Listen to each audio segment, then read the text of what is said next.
First, a little context. I'm 32 years old and work as a banker for a German-speaking bank.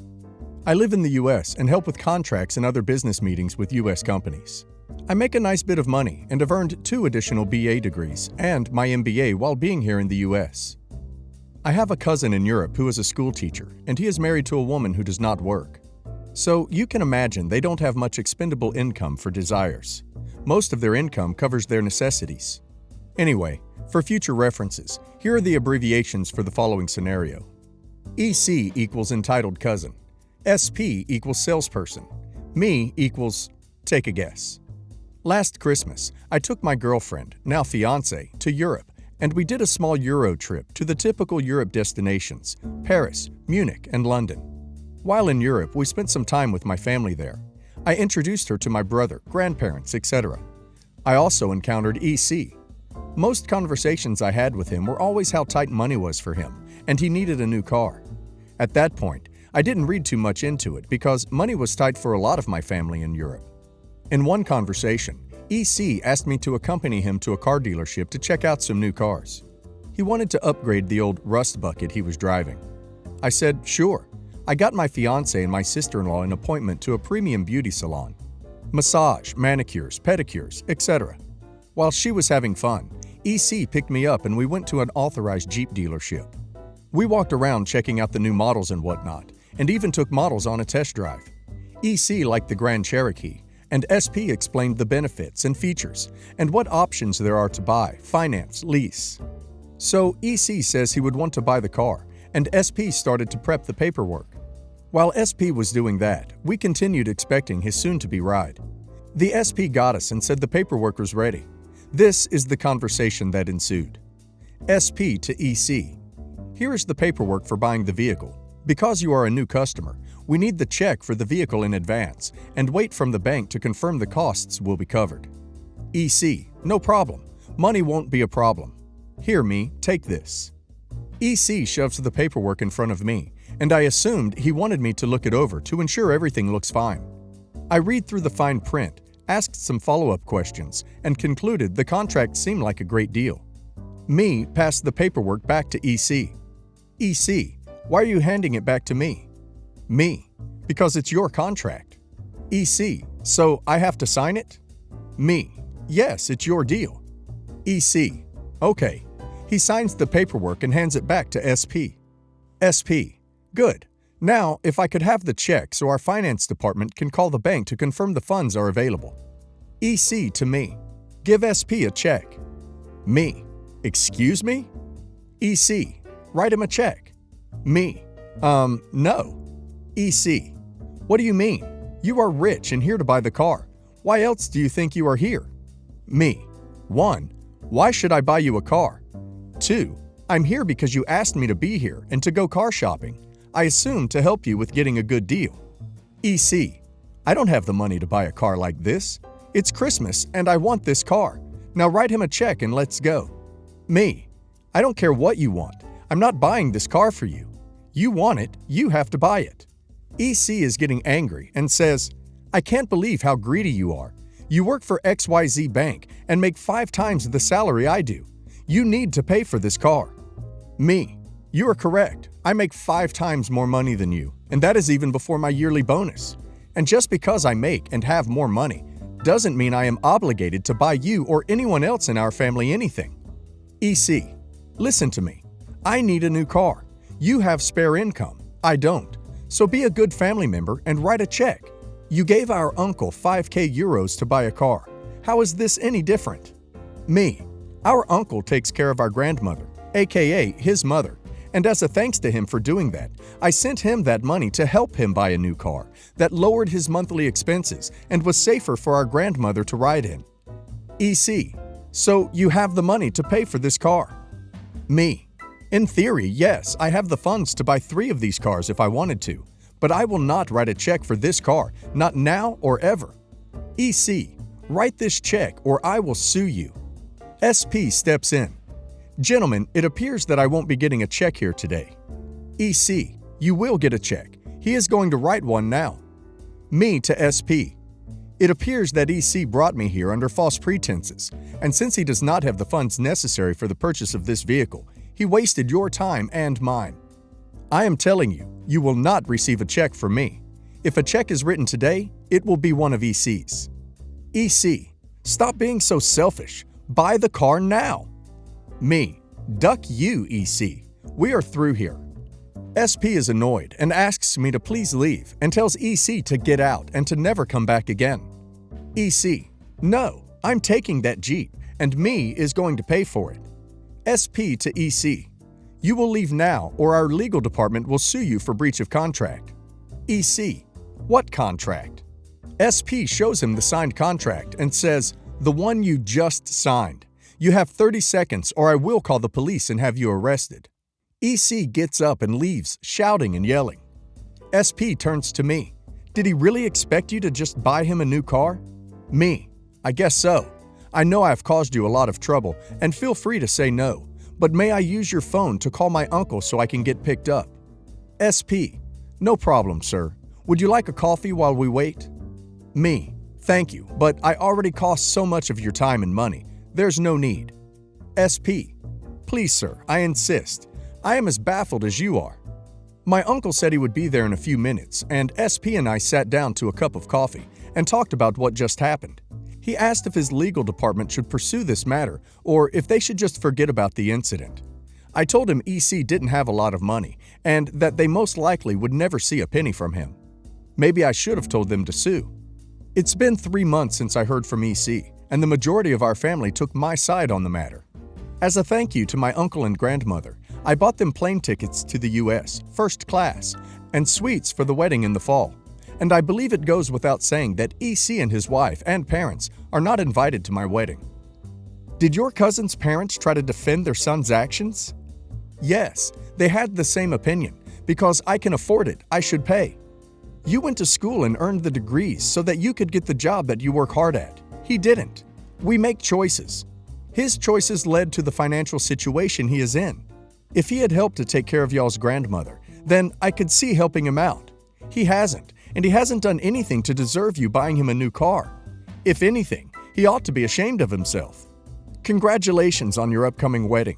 I think that you are awesome for flying your uncle and grandmother over and putting them up in a nice hotel. I hope that you and your soon-to-be wife have a great wedding and a long and happy life together. If he at least took you to some second-hand car dealer and was after a budget car, it'd be a bit more of a humble request. I can't believe there's family that thinks he's entitled to a brand new, fairly luxury brand car, just because you make good money. I don't know what price car EC wanted, but implying it is a luxury model probably means it's a bit more than the 5k euro that you gave to your uncle. Had he been in any way trying to compete with that, he should have gone for a used anything cheaper that might suit that amount or less. Update. I just received a call from my uncle in Europe. If you read the previous post, you know who that is. He called to inform me that my entitled cousin really filed a lawsuit against me, apparently for breach of contract. To clarify, I never signed anything stating I will buy him a car, and I also never said I would. But he still filed because he is saying we had an oral agreement and that I told him I would. I called the local police station, and these cops are truly stupid. Not saying the police in general are stupid, just this precinct. So I called them to inquire if it is true, and the cop on the phone confirmed that EC has filed a police report. The cop then asked me to come to the station today to give my statement. I told him that is impossible, and as I was going to explain to him that I live in the USA, he interrupted me, saying I had to come down when the police request you to show. Here is this conversation. P is police officer. M, take a guess. P, Mr. Me, I need you to come to the station so we can take your official statement.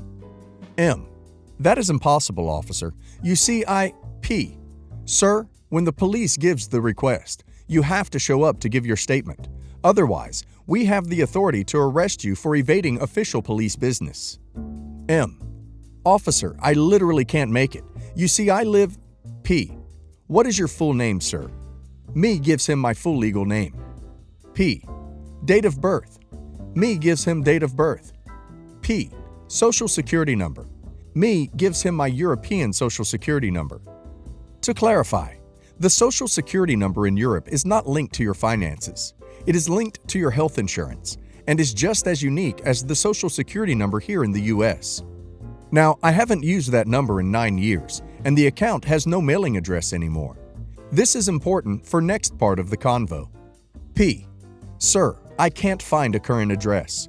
It is unlawful not to have your primary legal residence registered. What is your current address? And you will be fined for not keeping your records up to date. M. May I speak now, or are you going to continue to cut me off? P. Watch your tone, sir, or you'll be fined for disrespect of law enforcement. At this point, I was fed up with this moron and gave him my Sesame Street address here in the States, and he actually said to me that the given address is not existent in Europe. M. My address is XYZ Sesame Street, X state.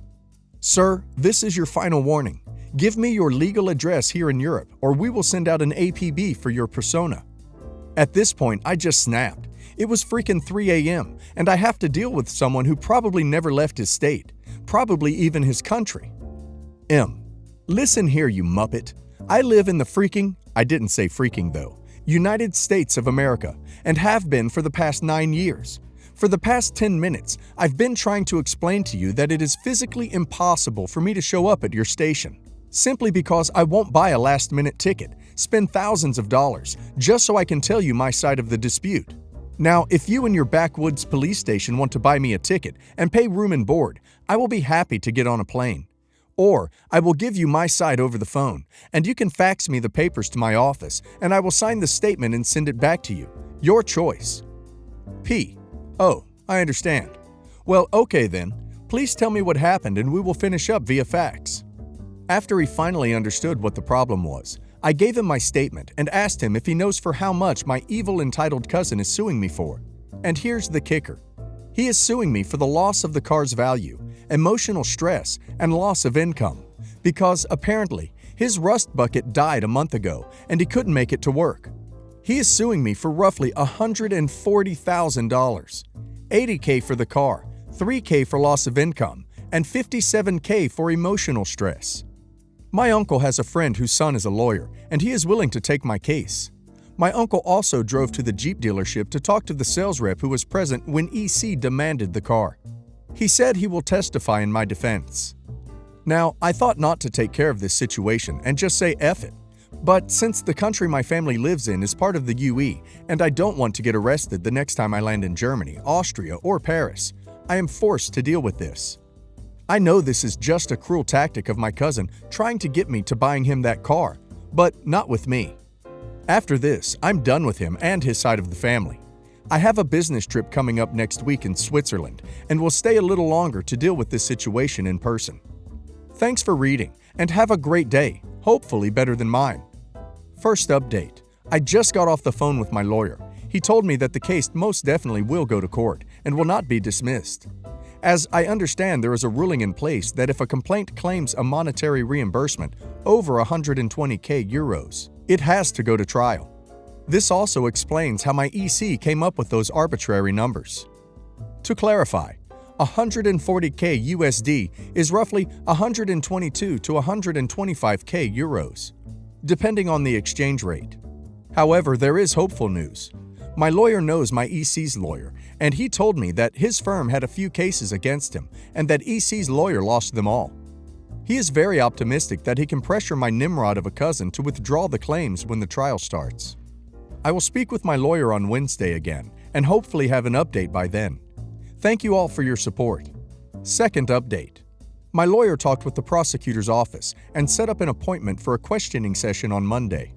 He also talked with my cousin's lawyer, and his cousin is willing to resolve the matter privately instead of in front of a judge. EC's lawyer said they would be satisfied with a payment of 100,000 euros. Naturally, my lawyer said F no, which I told him to do. I'll burn my money before giving EC 1 cent. In addition, EC's lawyer hasn't provided enough evidence, while my lawyer sat with the sales rep of Jeep in the prosecutor's office to give a statement. He is also more confident that the case will be dropped by the prosecutor's office, because EC's lawyer's only piece of evidence is EC's word. Now he asked me if anyone was sitting with me and EC when I apparently gave him my word for buying him a car. Sadly, no, it was just me and EC. He is also preparing a lawsuit against my cousin for when the lawsuit against me is dropped or won. It seems that this whole thing will be over soon, and the majority of my family is on my side. My grandmother is split because she fears this matter is tearing the family apart, and I forgive her for not avoiding EC and his side of the family.